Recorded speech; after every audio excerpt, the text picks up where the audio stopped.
So Well, you let have me come ask up you. with a question about my I came essay. up with a few.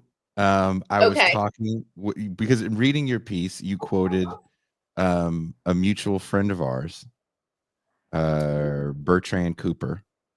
Oh, that's right. I put Bird in at the end. Yeah, that's You right. put Bert in at the end, and I appreciate that because I want Bert to be the biggest name in this literary world. So finish the book, Coop. We want to be hanging with Mr. Cooper. I want to be hanging with the real Mr. Cooper, Yeah, it's true. not Mark Curry. Um, I don't want now this. Look, Mark Curry. I have no beef with you. I've run into Mark Curry before. I'm not trying to see this Negro. I got to go to the Bay He Area seems like next month. he's pretty tall, isn't he? Like, isn't that part of He's his thing? Is that tall. he's Yes, tall? he's a tall. Yeah. He's a real black dude. He's not a Hollywood one. I'm not trying to get smacked in the face with them big ass basketball gripping hands because I said he mistook some shit I said. Look, Mark Curry, I don't got no fucking problems with you, okay? Fuck. Don't send your goons either. Really. I don't Bad enough. either, Mark. I didn't either. Yeah, hey, mess with this white woman with blue hair. That's all the trouble you need. Don't fuck with me. Yeah. Bad enough I got the Nation of Islam and the Hebrew Israelites ready to fuck me up. I can't have comedic niggas that are 6'4" trying to fuck me up. It's too much. It's too much, Mark Curry. Oh gosh. Okay. This is what I do to make my So mom proud. So let me let me ask. So when working class students enter elite spaces, how much of their identity gets compromised in the process?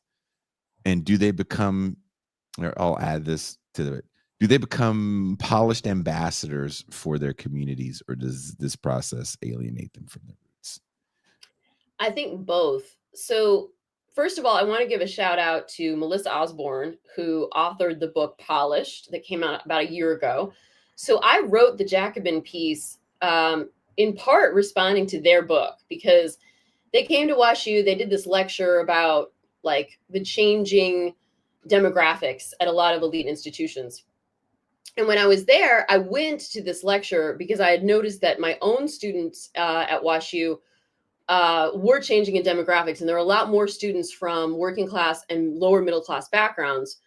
And before, for a long time, that wasn't true at my university. And so I attended the lecture that Melissa Osborne gave, thinking that I was going to learn something about my students. And that what was really fascinating, Jason, is that as I listened to them talk, I realized this is also about me because I related a lot more to these stories of these working class and lower middle class students than I do to most of the narratives that my academic colleagues have of their childhood or coming of age. And so I realized going to this lecture that, wait a second, like I was going as a faculty member thinking this was going to be about me learning about my students. But then I realized like I actually, this isn't like the first time I realized this, but I think when I was thinking back to my own experience going to college, um, and the choices I made and how class, uh, really shaped the direction of the rest of my life, um, it made me realize that, okay, I have something to learn about myself by reading this book. So I read the book, and then the Jacobin piece was responding to the book, but it was also kind of excavating my own background and like, what was it like for me to be polished? What was it like to be from the background I was in? And then I did not go to a super elite liberal arts, or excuse me, super elite college or university. I was accepted to a few, but I couldn't afford to go. And my parents were not willing to put any money in. And we didn't want to take on loans. I didn't want to take on loans. Um, so I I've reflected on this though because I feel like yesterday I mentioned like higher ed's like under attack, it's falling apart, all sorts of shit going down. So Yes, it felt yes. weird yesterday, like the same day that Colombia capitulates to like the Trump administration, like a dark day. No matter what you think about, the hypocrisies or uh just um, corruption within academia, which there's plenty of it. I still feel like Colombia capitulating to the Trump administration yesterday was just like, it's a fucking dark day. And that's also the day I found out I got promoted to teaching professor, which is not a tenure line. I'm not a tenure professor, but it is basically recognition of the fact that I've taught at the institution for a very long time, and have a certain level of seniority. So as I posted this to Facebook, and I could tell that some of my family members who are responding, like, for me to be a professor at WashU is simultaneously a point of pride, but also something alienating, something that puts a chasm between us. Because a lot of my family members don't have college degrees, or if they do have college degrees, they're from state schools or community colleges. Most of my cousins went into jobs that were much more practical, like pharmacist, nurse. Mhm. Um, there are no academics in my family. So I think this is also, the essay also kind of thinks about how higher education, like becoming a faculty member within higher ed, like being part of academia, is really, really rare for people from working class and lower middle class backgrounds. Um, and I actually, in the research I did to write the essay, I discovered there's like this WashPo piece I embed. There's another research study that I embed in the piece that talk about how even as undergraduates in higher education become more economically diverse, and sometimes especially at like really elite institutions, there have been more and more economically diverse student bodies, which is, I think, overall a good thing. That hasn't been true for the faculty. So Mhm. faculty now at elite institutions, and I think faculty at universities in general, are more likely now than they were like 50 years ago to be from a wealthy background.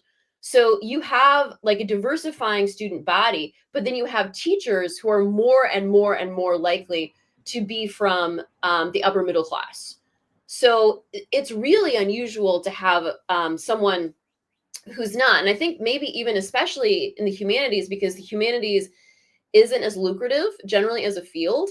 It can often be harder to get a job in the humanities, the social sciences as well. So in my own experience, I mean, this is anecdotal. I don't have any empirical, or I don't have any like research I've conducted on this, but I feel like anecdotally, I feel like there are certain branches of academia that do attract more working class and lower middle class folks because of the fact that the trajectory to professional success is clearer and more Mhm. accessible. Whereas in the humanities, especially, that trajectory to financial solvency is really hazy. It's really not present.